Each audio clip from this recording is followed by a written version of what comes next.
Saudi Arabia is still aiming to complete both international and domestic portions of the initial public offering of its state oil company in 2018, Oil Minister Khalid Al-Falih said Tuesday.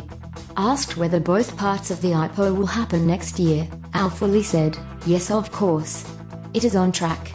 He declined to answer questions on whether Chinese investors were interested in buying ahead of the IPO as cornerstone investors. The kingdom is wondering whether to delay the international portion of the offering until at least 2019.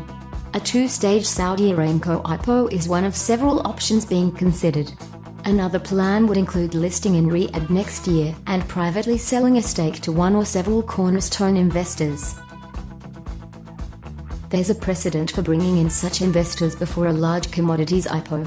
In 2009, Aramco plc sold a stake through a convertible bond ahead of its 2011 offering, still the largest in London, where the company raised almost $10 billion. The Saudi government has said the sale of 5% of Aramco shares could value the company at as much as $2 trillion, though analysts have tended to give lower estimates.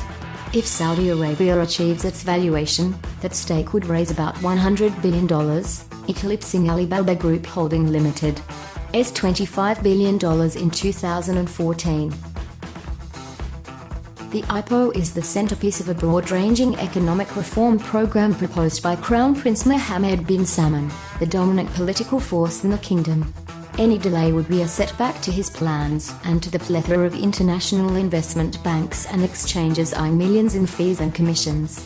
Exchanges in London and New York are vying for a role in Aramco's IPO, with Hong Kong, Singapore, Tokyo and Toronto also trying to attract the sale. "We will announce the venue in due course," Al-Falih said in London, where he was attending the annual dinner of the Oil and Money Conference.